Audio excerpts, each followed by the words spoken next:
अस्सलामुअलैकुम वरहमतुल्लाहि वबरकातुह। Welcome back to my channel Sanobar Siddiqui. बिस्मिल्लाहिर्रहमानिर्रहीम।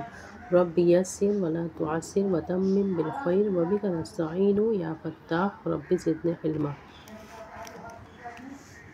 आज हम पढ़ेंगे मुफ़रदात के मुकम्मल मखारिज को।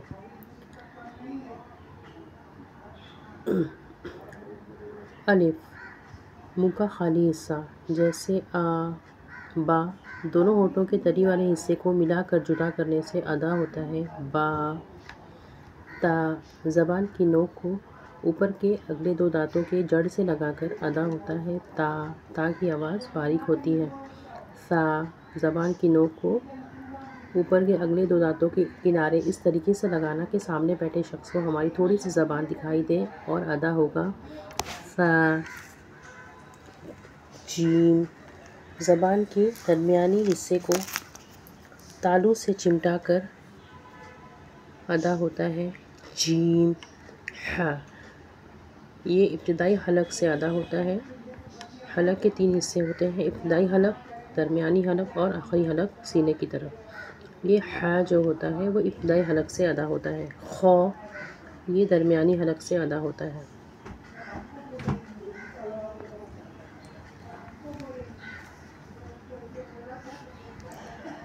दाल ज़बान की नोक को अगले और ऊपर के दो दांतों के जड़ से लगाकर अदा होता है दाल। दाल ज़बान की नोक को ऊपर के अगले दो दांतों के किनारे इस तरह लगाना कि सामने बैठे शख्स को थोड़ी सी ज़बान दिखाई दे, अदा होगा दाल। रो ज़बान की नोक को हरकत देते हुए तालू से लगाकर अदा होता है रो। ज़ा ज़बान की नोक को नीचे के दो दांतों के किनारे लगाकर अदा होता है ज़ा की आवाज़ सख्त होती है। सीन ज़बान की नोक को नीचे के दो दांतों के किनारे लगाकर अदा होता है सीन की आवाज़ सीटी की तरह होती है। शीन ज़बान के दरमियानी हिस्से को तालू से चिमटा कर शीन अदा होता है। सौद ज़बान की नोक को नीचे के दो दांतों के किनारे लगाकर अदा होता है सौद। सीन की आवाज़ सीटी की तरह होती है और सौद की आवाज़ पुर होती है। सौद ज़बान की बाईं करवट को ऊपर के दाढ़ों से लगाकर अदा होता है ज़ौद।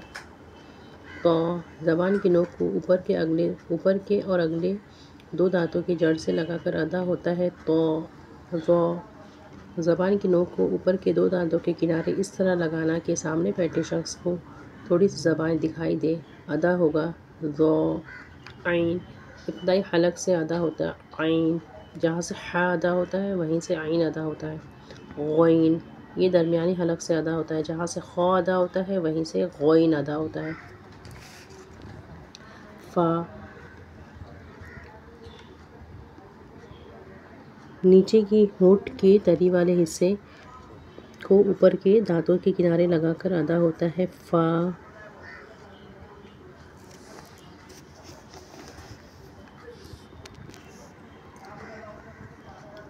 क़ाफ़ ज़बान की जड़ को ऊपर के तालू से लगाकर अदा होता है क़ाफ़। काफ ज़बान की जड़ और तालू की जड़ से अदा होता है काफ। लाम ज़बान की नोक इब्तिदाई हलक से लगाकर अदा होता है लाम। ज़बान की नोक इब्तिदाई तालू से लगाकर अदा होता है लाम। मीम दोनों होठों के तली वाले हिस्से को मिलाकर जुदा करने से अदा होता है मीम। नून दोनों ज़बान की नोक को इब्तिदाई तालू से लगाकर अदा होता है नून। वाव दोनों होठों को गोल करके अदा होता है वाव। हा ये आखिरी हलक सीने की तरफ से अदा होता है हा। हमज़ा ये भी आखिरी हलक सीने की तरफ से अदा होता है या। ज़बान के दरमियानी हिस्से को तालू से चिमटा कर या अदा होता है। या ये भी उसी तरीके से है। ज़बान के दरमियानी हिस्से को तालू से चिमटा कर या अदा होता है। जज़ाकल्लाह खैर। अगर आपको मेरी वीडियो अच्छी लगी इसे लाइक कीजिए, शेयर कीजिए और सब्सक्राइब कीजिए। अस्सलामु अलैकुम वरहमतुल्लाहि वबरकातुहू।